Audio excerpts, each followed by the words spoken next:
जय Maharashtra. Admission घेऊ इच्छिणाऱ्या पालकांसाठी हा व्हिडिओ आहे. आपण पाहतो की आर टीमध्ये जो दुसरा टप्पा आहे विद्यार्थी नोंदणीचा, तो आर टीच्या वेबसाईटवरती असं सांगण्यात आलं होतं की 9 तारखेपासून 27 तारखेपर्यंत पहिला टप्पा पूर्ण होईल शाळेच्या नोंदणीचा आणि दुसरा टप्पा हा 27च्या नंतर पूर्ण होईल. परंतु आज 27 जानेवारी आहे आणि सायंकाळी 5च्या नंतर एक नवीनच नोटिफिकेशन आर टीच्या वेबसाईटवरती तारखेच्या बाबतीतचं आलेलं आहे आणि त्यामध्ये असं सांगण्यात आलं आहे की आता शाळेची नोंदणी ही 27 तारखेपासून 30 जानेवारीपर्यंत असणार आहे.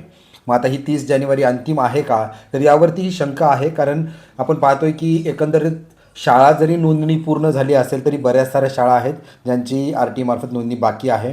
टोटल वॅकन्सीज हा आता 1,00,000च्या पेक्षा जास्त दाखवण्यात आलेले आहेत.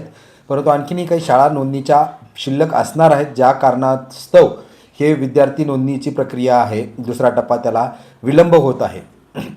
आता अपेक्षा ही आहे की 31 जानेवारीपासून हे सुरू होईल का, तर कदाचित आणखीन 4 ते 5 दिवस वाढूनही भेटू शकतात किंवा 31 जानेवारीच्या नंतर तुम्हाला विद्यार्थी नोंदणीची सुरुवात होईल. आता ती नोंदणी कशी करायची, त्यामध्ये ऑनलाईन फॉर्म कसा भरायचा, फॉर्म भरताना काय काय चुका होऊ शकतात, कोणकोणत्या कागदपत्राच्या आधारावरती फॉर्म भरायचा आहे, नंतर घरात शेजारच्या शाळा कशा पाहायच्या, 1 किलोमीटरच्या आतल्या शाळा कशा निवडायच्या, किती निवडायच्या, त्यानंतर 1 ते 3मध्ये 3पेक्षा जास्त, या सगळ्या गोष्टीचा सविस्तर व्हिडिओ मी बनवलेला आहे ऑलरेडी मागच्या वर्षीचा. तो मी योग्य वेळ आल्यानंतर अपलोड करेल आणि त्यानंतरही तुम्हाला बरंच वैयक्तिक फॉर्म भरताना काय अडचणी येत असतील तर तुम्ही ते कमेंट बॉक्समध्ये विचारू शकता. त्यासोबतच एक व्हॉट्सअप ग्रुप मी बनवलेला आहे, तो पेड व्हॉट्सअप ग्रुप आहे ज्याचं शुल्क आहे 100 रुपये. तोही जॉईन करू शकता.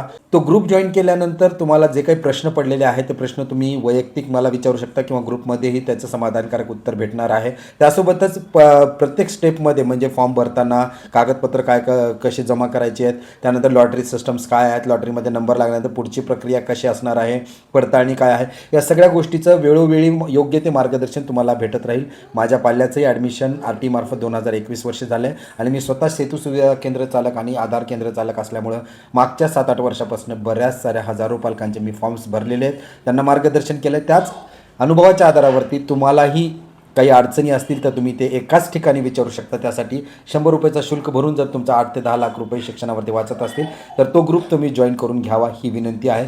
सोबतच आता ही जी काही तारीख वाढ मिळालेली आहे तर काही पालकांसाठी ही सुवर्ण संधी आहे. काही लोकांना मनस्ताप होईल की अरे आणखीन किती दिवस वाट पाहायची, परंतु काही लोकांसाठी ह्याची सुवर्ण संधी आहे. ज्यांना कुणाला आज कळलेलं आहे की आर टी सारखी योजना आहे, कागदपत्राची त्यांनी पूर्तता करू शकतात.